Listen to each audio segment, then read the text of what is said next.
We are 3 weeks from the end of the world AIDS epidemic. It will end 3 weeks approximately after that stadium full of AIDS activists is taught how to kill the virus and raise the T-cell count, which you can also do, and take out medication allergies, because some people are going to want to continue taking their meds for a while after they start killing the virus, till they develop the chutzpah to discontinue them, and that's nobody right now. Nobody in their right mind had stopped taking their meds right now, because it's very hard to get back on them if you're wrong. But within 3 months to a year, you'll see masses of people getting up the guts. And also see there's an awful lot of people who aren't on meds yet and can't get the meds because they're in Africa or wherever, and their viral loads are rising and their T-cell counts are dropping and they're waiting to die. And when they start killing the virus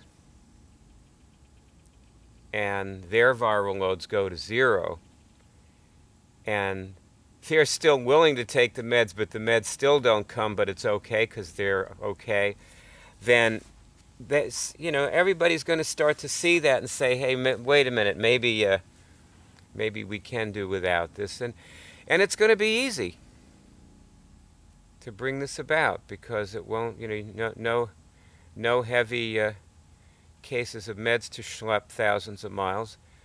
It's just Elton John and Bono and Ashley Judd and whoever it is in China who's doing this, getting on the tube and teaching the people. There's like 7 million people in China infected with HIV now.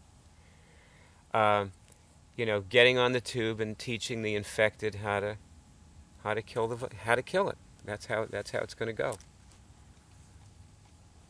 And then the other people emerging, other people telling their stories and demonstrating how they do it on television, people who aren't famous but who are just, who just can, and people in audiences on TV shows showing it, and continuous broadcasts. Well, look, you remember when the World Trade Center was attacked, and every channel you went to, you could see that historic footage. Some of the most moving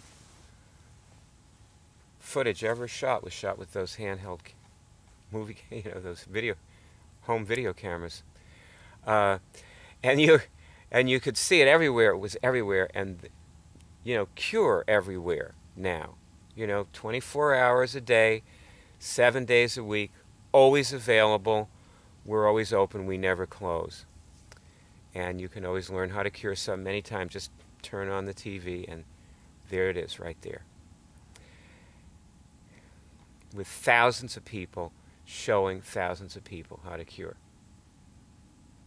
That's, that's the end of HIV on the planet, and probably every other virus. And as far as people coming off their meds, what it's going to be? It's really going to be more people seeing more people cure more things, not just HIV, but seeing people cure cancer. Because when this goes, everybody's going to start curing cancer this way. And then you're going to have thousands of cancer cures all over the tube.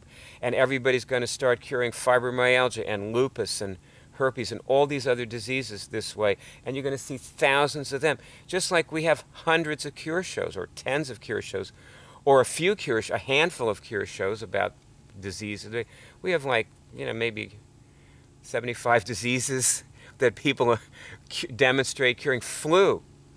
no killer flu epidemic that they've been predicting for years. And then it goes back and forth. Well, it's coming. Well, maybe it won't come. Well, it's coming. Well, maybe it won't come. Well, and they go back and forth, waffling around like that. And it's coming, but it ain't going to come when you have these multitudes of people curing all these things, on TV. 24/7. We never close. We're always open. We never stop. The end of disease on the planet can come from the end of HIV on the planet. It can be any disease, people curing any disease, and if the disease is important enough to be all over the media, then that will be the end of all the rest of them too. And so we'll live in a different world, and we better do this because we're cooking the earth. We have problems that are far beyond, the AIDS epidemic. And the solution for them is the calm, clear place that you go to when you kill HIV. That you may already be sitting there watching this epilogue to this movie in this calm, clear place and going, yeah, if there were, let's say, 3 billion people in this calm, clear place instead of you, and me too. I don't know if I look calm and clear, but I will tell you, I still obviously have, my problems, okay? But I'm different. I'm way different than I was in 1992 before I started doing this. There is a major difference in my, level of serenity that's always there. It's never gone. Doing this is cumulative. And people who are in this place don't litter, they don't destroy the environment, they come up with solutions. And, how are we going to do it? How are we going to transport our food without using trucks? I don't know. I don't know. I don't have the answer to any of these problems, I don't know about people's meds and how, when they're going to come off them and how they're going to come off them. I don't know, But I know that when you, just like me, when you are not battling an illness, you come up with solutions. And that's what's going to happen. It's going to be millions of people coming up with millions of solutions, some of those solutions very tiny, and other people being receptive to them. Look, why aren't people receptive to the cure? How come it's been 14 years or whatever it's been since I killed my herpes, and people still aren't, killing their HIV in any kind of mass scale? And it's because they're not, because they've got HIV, so they're not calm and clear, so they can't let in the cure. Somebody told them, or they could have intuited it. Is Elton John intuitive? I guess not. He would have found this. He wouldn't, and even with this movie, even with you shouting in his face, if you're a friend of his, he may still not find it. Maybe he's just too wrapped up in the pain, and he can't let in what you're saying to him. It's just possible. That's possible. Anyway, as far as my regrets go about not discovering this in 1975, when I could have helped Stuart Goldstein, the guy who set me up in business and made my fortune, who died of AIDS in the mid-'80s. He was one of the first to go.